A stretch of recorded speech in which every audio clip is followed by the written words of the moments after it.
The reform goals that were laid out in November by the Communist Party, they cover a wide range. They constitute the biggest policy shifts since at least the 1990s, but they're vague. Are we going to get some clarity? I think that's one of the things you'll see in the National People's Congress, some clarity on the reforms that you had mentioned that came out of the third plenum.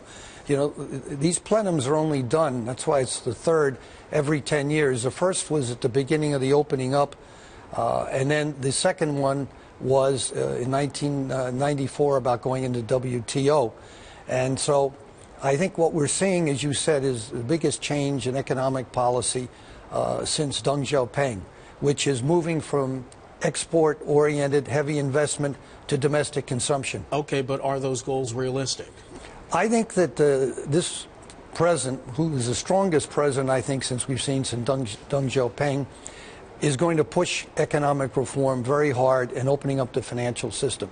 And he has a free trade zone he's announced, which he'll use as a laboratory to do so in Shanghai.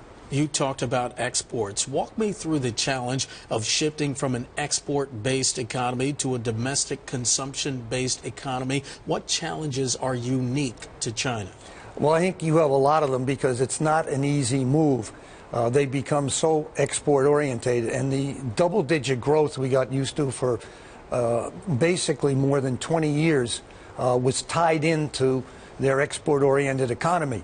And so I don't think we're going to be seeing any double-digit growth anytime soon. I think they're going to have a tough time just getting 7%. Bill, when you look at that chart on the screen there, what do you see?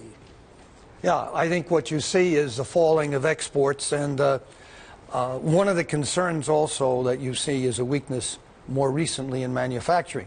So it's a real challenge that this new leadership headed by Xi Jinping has, in addition to dealing with such important issues as pollution of food, water and air, and corruption, not to speak of the challenges he has with the financial system, because you and I have spoken a lot about the problems of non-performing loans at the major state-owned banks, in in the public sector and the state-owned enterprises, and the shadow banking system. And those are just part of the problems. Banks seeing rising levels of bad loans, local governments drowning in debt, and Beijing has made some imprudent investments in the wrong places. What's the biggest risk facing China's economy right now?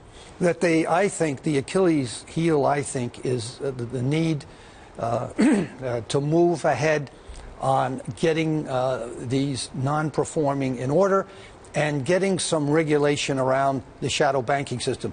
People feel that the shadow banking system is now somewhere between 25%, which is conservative, and the more normal figure given is 1/3 of the total financial system of China. And you do not have that particular area under sufficient regulation, and they need to move on it quickly.